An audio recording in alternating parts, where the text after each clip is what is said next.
He was my uncle because he married Aunt, even if he had not come to her this past 10 years. So when the papers brought the news about his death, I felt that some part of me had died too. I was boarding then at a big girls' college in Manila, and I remember quite vividly that a few other girls were gathered about the lobby of our school, looking very straight and proper since it was 7 in the morning.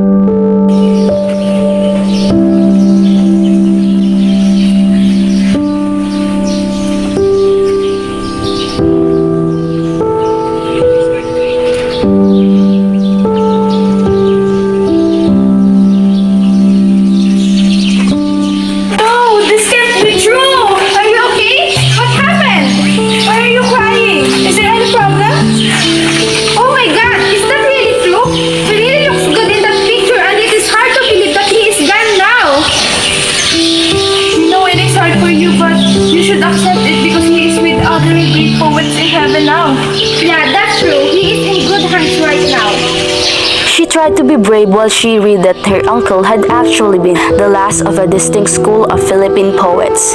She was still being brave all the way down the lengthy eulogies until she got the line which said that, I am the sweetest lyre that ever trod with Malayan chords. No! He shouldn't be laughing right now with other great poets because he doesn't deserve it.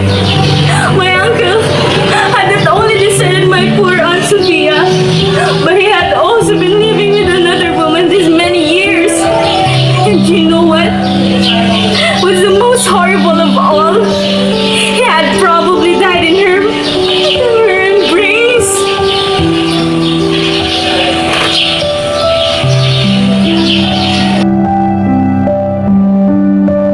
months after his death, the poem I wrote entitled The Rose Was Not So Fair, O Alma Mater was captioned as by the niece of the late beloved Filipino poet. I can't decline nor refuse when they asked me to write an article on my uncle's poetry, and as it was printed, it only featured my uncle's boyhood and manhood because they cut out everything that has happened to him after his marriage. My advisor told me that the reason why they cut out his story after he was married is because his last half of life wasn't that exactly poetic. I want to say that they know nothing about his life. I am a living witness of how poetic that life after his marriage was, even it's not that fairy tale kind of story. You know, your uncle was really a considerate, but only when he is sober. He is the kind of man that makes up of his past sins just for us to be okay, just for our relationship to be clean. And I still remember that one time he said to me that he has no plan on marrying or to be married. But I don't know what happened next. All I can remember was he fell for me, we became lovers, and we got married.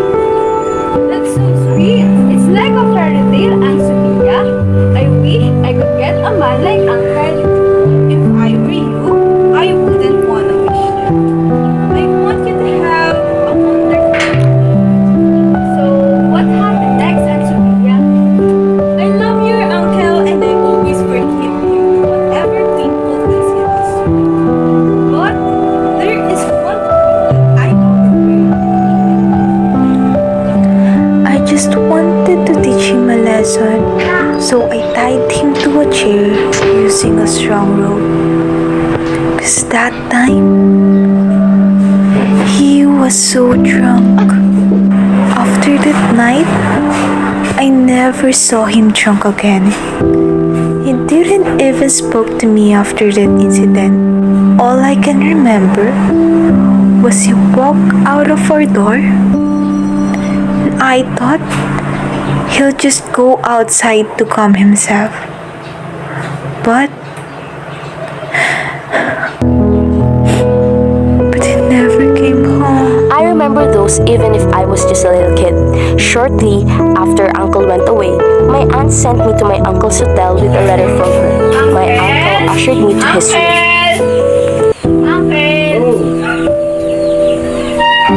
Come inside. Sit here. for me here and I'll just go and get some drinks, okay? Yes, Uncle.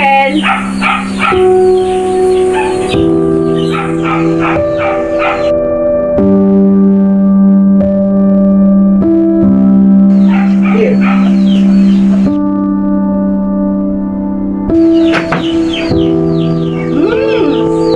Uncle, your lemonade is kind of different. It's kind of different than other lemonade I've tasted. Why are you here? Aunt Sophia sent me with this letter.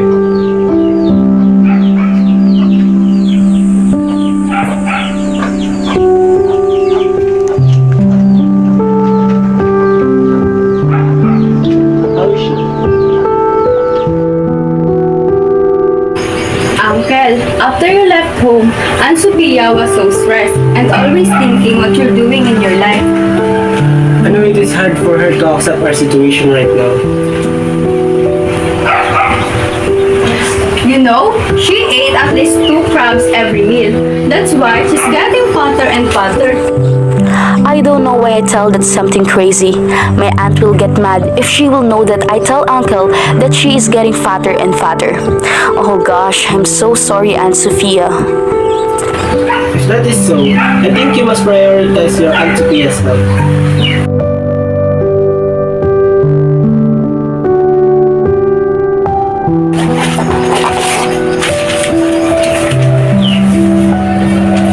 Could you please give it to her? Yes, Uncle.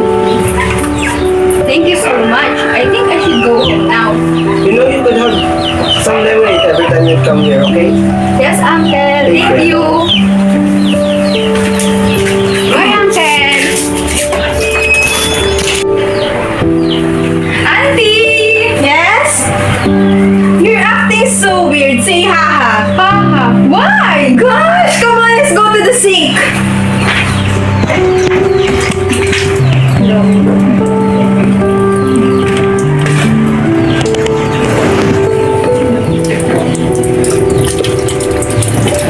Diyos por Santo, Saint Jude, Saint Valentine, Saint Raphael, please be kind to this child. Auntie? Aunt Sophia and my mother are always talking about my uncle. Your ex-husband is getting thinner and thinner. Yeah, I think he is sick. Maybe it's because of what happened to us. I think he's been stressed out due to our separation. I am also worried about my uncle's situation. If he's getting thinner and thinner, he could get sick, and we are not there to take care of him. I hope he's fine. When I was about 11, there began to be a difference. Every time I came into the room when Mom and Aunt Sophia were holding conference, the talk would suddenly be switched to Spanish. ¿Sabías que su mujer se llama esa? Sí, mucho deseo que siento que esa mujer se está aprovechando de él. Bueno, no podemos hacer nada ahora, por lo que es que él ni siquiera le deja beber y un poco de alcohol donde es la única forma de ayudarlo en sus confesiones poéticas. Pobre de él. It was about this time that I took an interest in the Spanish taught in school, and so I learned about the woman named Esa. She was young, accomplished, a woman of means. When people mentioned Uncle's wife, there was no way of knowing whether they referred to my aunt or to the woman. By the way, have you seen the poet's wife? Why? Who do you mean by that too? Oh, I forgot about the situation that they're in right now. Sorry for that. Oh, you mean the one who brazenly follows the poet wherever he goes? Yes, that one. I always cringe whenever I see those. Me too, but you know, he looks more sexy and beautiful than his first, right? Right. I get angry for all the comments that people have been talking about, but after a while, a system was worked out by the mutual friends of the different parties. Number 1 came to stand for Aunt Sophia, and number 2 for the woman.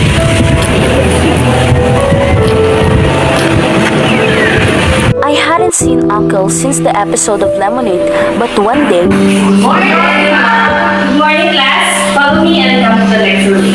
Yes, ma'am. Oh, great. Uncle will be reading his poems perfection, for I will present myself to my uncle that I had not seen for so long. Hey girl, I saw your uncle and aunt, and I would never thought that they would be surprisingly young and very modern. I felt ill by the time. I could not go down after all. Would you please go to the funeral so that you can keep company of your Aunt Sophia? Good thing it will be Aunt Sophia. I guess the number 2 already disappeared. Complicated as the situation was when my uncle was alive, it became more when he died. Then, who was the official widow at my uncle's funeral? There are fewer people than I thought. There's Aunt Sophia at the front wearing a black print. Who is that girl on the other side wearing a dramatic black dress? She must have been on her 30s. Aunt Sophia didn't move for a while, so I had to look at her and her eyes were stolidly fixed on the lady.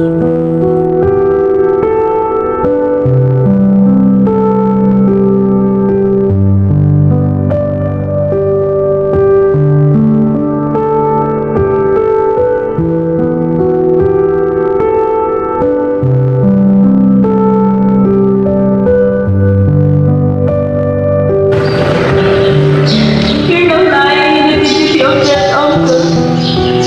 Your silver smile is still visible in your face.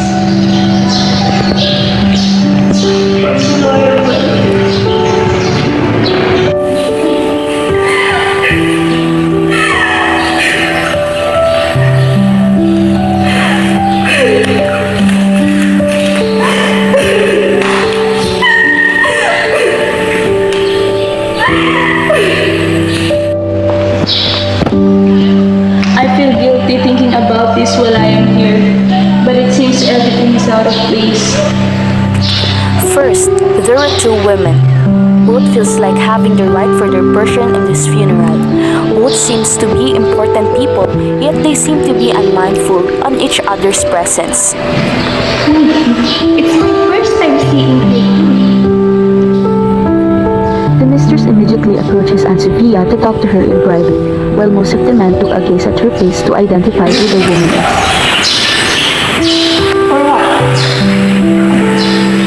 As the majority of men faced my uncle's mistress, I started to identify them one by one. Most of them are important men in Malacanang and some are prominent writers that I once only saw in the newspaper. He's the writer I saw on the internet last week. Yes, sweetheart. But it is Uncle's death. Sweet.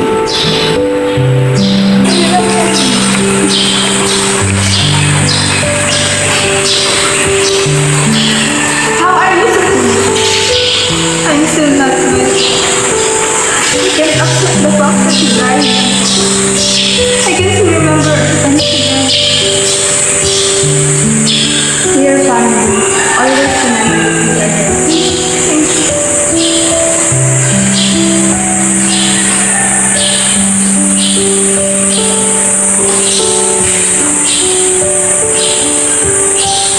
As the place started to get crowded, the contrasting powerful smell of the flowers made me dizzy and I then stand up to get some fresh air.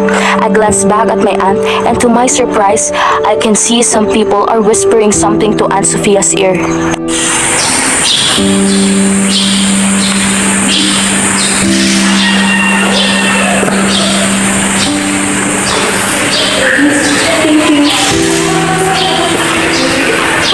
It became obvious to me that Aunt Sophia and the woman wished to leave after one another, staying and waiting for someone to leave first before their competition at this point. As I admire my Aunt Sophia for being a delicadeza at this moment, suddenly my hunger starts to pursue me. I call for a taxi and told my aunt that the meter of the taxi is running. Auntie, I called the taxi and it's waiting outside. Are we going to eat now? No, I don't want to go anywhere and leave your uncle with us. But auntie, if we do not go, the meter will charge us high. It is expensive and besides, I know you are already hungry. Yes, I am hungry but I don't want to go anywhere. Do you understand? But auntie, let us just go back here early. Isn't that a good idea? Okay, I suppose you are right. Besides, it's already lunch. Let's eat.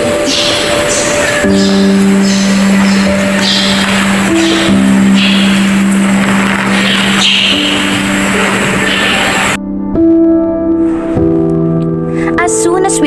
chapel, Uncle's mistress is nowhere in sight, which in return has caused great relief in my aunt, which is reflected in her face. Then, when the time my uncle's relative came back, they found out that the half of the chapel is empty. Then at about 3, the woman appears again, but only this time she is wearing a black dress. She wore the same black dress, but her thick hair was now carefully swept into a regal coil. Her skin glowing, her eyes, which had been striking enough, looked even larger. The eyebrows of the woman around me started working, and finally, the scroniest of the poet's relations whispered to the others, and slowly, together, they closed in on the woman. I went over to sit with my aunt, who was gazing not so steadily at nothing in particular. So, you want to put me in the corner? You think perhaps you can bully me out here?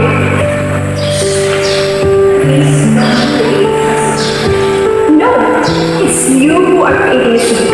Didn't you come purposely to start one?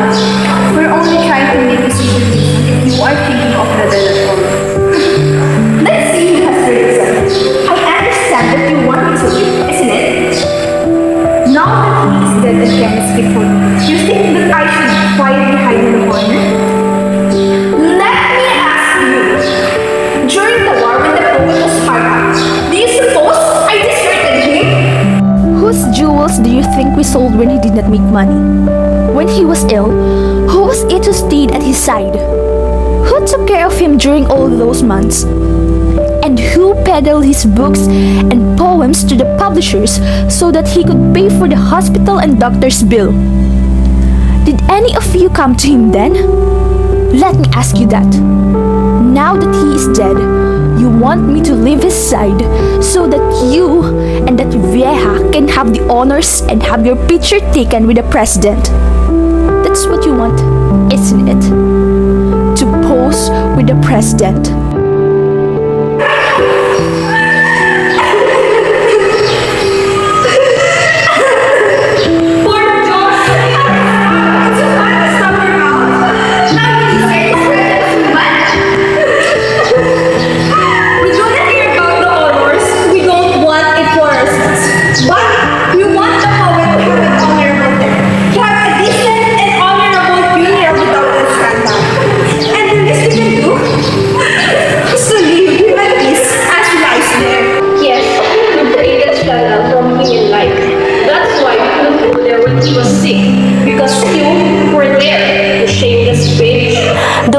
Face went livid with shock and rage. I stood wordless, and her face began to twitch. She tugged at her eye and nose with her widow's veil. Alright, you can have him. All that is left of him. The moment the lady fled, I saw what she waited to see. It wasn't funny at all given that the mascara had run down to her cheeks because of the tears.